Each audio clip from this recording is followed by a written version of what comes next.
ਸਤਿ ਸ਼੍ਰੀ ਅਕਾਲ। ਤੁਸੀਂ ਜੁੜੇ ਹੋਏ ਹੋ ਪੰਜਾਬੀ ਰੇਡੀਓ ਯੂਐਸਏ ਦੇ ਨਾਲ। ਪਾਕਿਸਤਾਨ ਅਪਡੇਟਸ ਦੇ ਨਾਲ ਮੈਂ ਹਾਂ ਪਰਵੀਨ ਮਸੂਦ। ਜਸਟਿਸ ਮੁਜ਼ਾਹਰ ਅਲੀ ਨਕਵੀ ਤੋਂ ਬਾਅਦ ਸੁਪਰੀਮ ਕੋਰਟ ਦੇ ਜੱਜ ਜਸਟਿਸ ਇਜਾਜ਼ੁਲ ਹਸਨ ਨੇ ਵੀ ਅਸਤੀਫਾ ਦੇ ਦਿੱਤਾ। इंटरनेशनल मॉनेटरी फंड यानी IMF एग्जीक्यूटिव बोर्ड ने पाकिस्तान वास्ते दूसरी किस्त की मंजूरी दे दी है। शहबाज शरीफ फैमिली दी मनी लॉन्ड्रिंग केस च बरी होने वाली वजह नूं लाहौर हाई कोर्ट च चैलेंज कर दिता गया। पाकिस्तान च ठंड बहुत ज्यादा होने बावजूद स्कूलों नूं खोल दिता गया। 36 बालां दे नमूनिया कारण मौतां हो गईयां। ਇਹ ਪੰਜਾਬੀ ਰੇਡੀਓ ਯੂਐਸਏ ਹੈ। ਪਾਕਿਸਤਾਨ ਅਪਡੇਟਸ ਦੇ ਨਾਲ ਮੈਂ ਹਾਂ ਪਰਵੀਨ ਮਸੂਦ। ਜਸਟਿਸ ਮੁਜ਼ਾਹਰ ਅਲੀ ਨਕਵੀ ਤੋਂ ਬਾਅਦ ਸੁਪਰੀਮ ਕੋਰਟ ਦੇ ਜੱਜ ਜਸਟਿਸ ਇਜਾਜ਼ੁਲ ਹਸਨ ਨੇ ਵੀ ਅਸਤੀਫਾ ਦੇ ਦਿੱਤਾ ਹੈ। ਜਸਟਿਸ ਇਜਾਜ਼ੁਲ ਹਸਨ ਹੋਰਾਂ ਨੇ ਆਪਣਾ ਅਸਤੀਫਾ ਸਦਰ ਆਰਫ ਅਲਵੀ ਹੋਰਾਂ ਨੂੰ ਭੇਜ ਦਿੱਤਾ ਹੈ। ਉਹਨਾਂ ਨੇ ਸੁਪਰੀਮ ਕੋਰਟ ਜੁਡੀਸ਼ੀਅਲ ਕੌਂਸਲ ਵਾਲੇ ਇਕੱਠ 'ਚ ਵੀ ਸਾਂਝ ਨਹੀਂ ਪਾਈ। ਸੁਣਨ ਅਤੇ ਵੇਖਣ ਵਾਲਿਆਂ ਨੂੰ ਦੱਸਦੇ ਚਾਹੀਏ ਕਿ ਸੁਪਰੀਮ ਕੋਰਟ ਦੇ ਅਗਲੇ ਚੀਫ ਜਸਟਿਸ ਵਾਸਤੇ ਇਜਾਜ਼ੁਲ ਹਸਨ ਹੋਰਾਂ ਦਾ ਨਾਮ ਮਿੱਥਿਆ ਹੋਇਆ ਸੀ। ਉਹਨਾਂ ਨੇ ਅਕਤੂਬਰ 'ਚ ਚੀਫ ਜਸਟਿਸ ਆਫ ਪਾਕਿਸਤਾਨ ਬਣਨਾ ਸੀ। ਇਜਾਜ਼ੁਲ ਹਸਨ ਨੇ ਪਿਛਲੇ 2 ਦਿਨਾਂ 'ਚ ਜਸਟਿਸ ਮੁਜ਼ਾਹਰ ਅਲੀ ਨਕਵੀ ਦੇ ਉੱਤੇ ਲੱਗੇ ਹੋਏ ਇਲਜ਼ਾਮਾਂ ਨੂੰ ਬਾਰ-ਬਾਰ ਰੱਦ ਕੀਤਾ ਤੇ ਉਹਨਾਂ ਨੂੰ ਬੇਬੁਨਿਆਦ ਆਖਿਆ। ਸੁਣਨ ਵਾਲਿਆਂ ਨੂੰ ਇਹ ਵੀ ਦੱਸਦੇ ਚਾਹੀਏ ਕਿ ਜਸਟਿਸ ਇਜਾਜ਼ੁਲ ਹਸਨ ਹੋਰੀ ਪਿਛਲੇ 2 ਦਿਨਾਂ 'ਚ ਦੂਸਰੇ ਚੀਫ ਜਸਟਿਸ ਨੇ ਜਿਨ੍ਹਾਂ ਨੇ ਅਸਤੀਫਾ ਦਿੱਤਾ ਹੈ। ਇੱਥੇ ਇਹ ਵੀ ਦੱਸਦੇ ਚਾਹੀਏ ਕਿ ਜਸਟਿਸ ਇਜਾਜ਼ੁਲ ਹਸਨ ਹੋਰੀ ਨਵਾਜ਼ ਸ਼ਰੀਫ ਦੇ ਖਿਲਾਫ ਪਨਾਮਾ ਕੇਸ 'ਚ ਮੋਨੀਟਰਿੰਗ ਜੱਜ ਵੀ ਰਹਿ ਚੁੱਕੇ ਨੇ।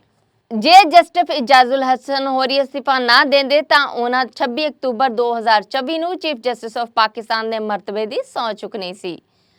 ਹੁਣ ਉਹਨਾਂ ਦੇ ਅਸਤੀਫੇ ਦੇਣ ਕਾਰਨ ਜਸਟਿਸ ਸੈयद मंसूर अली शाह ਦੀ ਪਾਕਿਸਤਾਨ ਦੇ ਚੀਫ ਜਸਟਿਸ ਵਾਲੀ ਸੀਟ ਤੇ 3 ਸਾਲ ਦਾ ਵਾਅਦਾ ਕਰ ਦਿੱਤਾ ਗਿਆ ਹੈ ਤੇ ਹੁਣ ਜਸਟਿਸ ਸैयद मंसूर अली शाह 27 ਨਵੰਬਰ 2027 ਨੂੰ ਚੀਫ ਜਸਟਿਸ ਦੇ ਮਰਤਬੇ ਤੋਂ ਰਿਟਾਇਰ ਹੋਣਗੇ।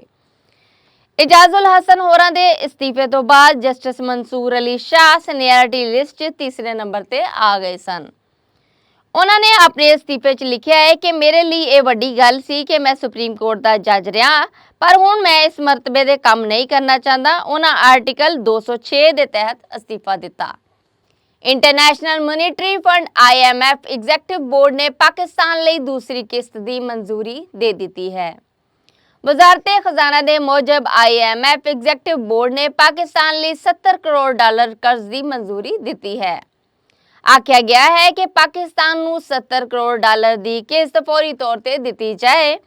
ਪਾਕਿਸਤਾਨ ਨੂੰ ਇਹ ਕਿਸ਼ਤ ਸਟੈਂਡ ਬਾਈ ਅਰੇਂਜਮੈਂਟ ਮੁਆਹਦੇ ਦੇ ਤਹਿਤ ਦਿੱਤੀ ਜਾਏਗੀ। ਇੱਥੇ ਇਹ ਵੀ ਦੱਸਿਆ ਜਾ ਰਿਹਾ ਹੈ ਕਿ ਪਾਕਿਸਤਾਨ ਨੂੰ ਕਰਜ਼ ਪ੍ਰੋਗਰਾਮ 'ਚ $1.2 ਅਰਬ ਪਹਿਲੇ ਵੀ ਮਿਲ ਚੁੱਕੇ ਨੇ। ਇੰਜ ਪਾਕਿਸਤਾਨ ਨੂੰ ਲੱਭਣ ਵਾਲੀ ਟੋਟਲ ਰਕਮ $1.9 ਹੋ ਜਾਏਗੀ।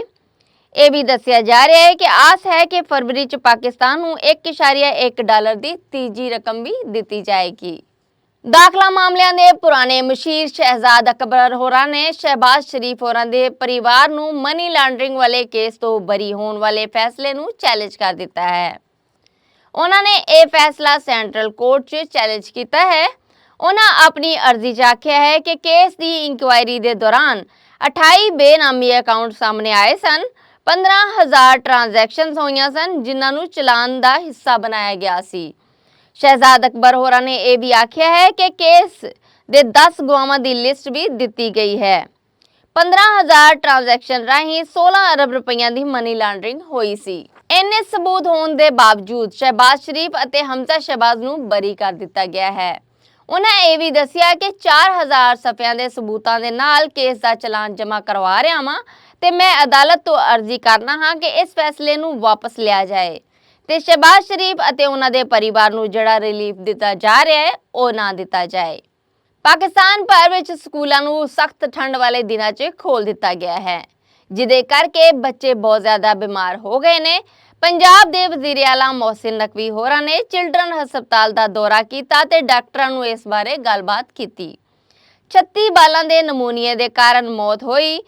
ਇਸ ਤੋਂ ਮਗਰੋਂ ਫੈਸਲਾ ਕੀਤਾ ਗਿਆ ਕਿ 31 ਜਨਵਰੀ ਤੱਕ ਸਕੂਲਾਂ 'ਚ ਸਵੇਰ ਦੀ ਅਸੈਂਬਲੀ ਨਹੀਂ ਕਰਾਈ ਜਾਏਗੀ। ਇਹਦੇ ਨਾਲ ਆਖਿਆ ਗਿਆ ਹੈ ਕਿ ਪਲੇ ਗਰੁੱਪ, ਨਰਸਰੀ ਅਤੇ ਪ੍ਰੈਪ ਕਲਾਸ ਦੇ ਬਾਲਾਂ ਨੂੰ 19 ਜਨਵਰੀ ਤੱਕ ਛੁੱਟੀਆਂ ਹੋਣਗੀਆਂ। ਸੁਣਨ ਵਾਲਿਆਂ ਨੂੰ ਦੱਸਦੇ ਚਾਹੀਏ ਕਿ ਇਸ ਤੋਂ ਪਹਿਲਾਂ ਜਦੋਂ ਬਹੁਤੀ ਠੰਡ ਨਹੀਂ ਸੀ ਤੇ ਬੱਚਿਆਂ ਦੀਆਂ ਛੁੱਟੀਆਂ 'ਚ ਵਾਧਾ ਕਰ ਦਿੱਤਾ ਗਿਆ ਸੀ, ਪਰ ਹੁਣ ਬਹੁਤ ਜ਼ਿਆਦਾ ਠੰਡ ਦੇ ਬਾਵਜੂਦ ਬੱਚਿਆਂ ਦੇ ਸਕੂਲ ਖੋਲ ਦਿੱਤੇ ਗਏ ਨੇ।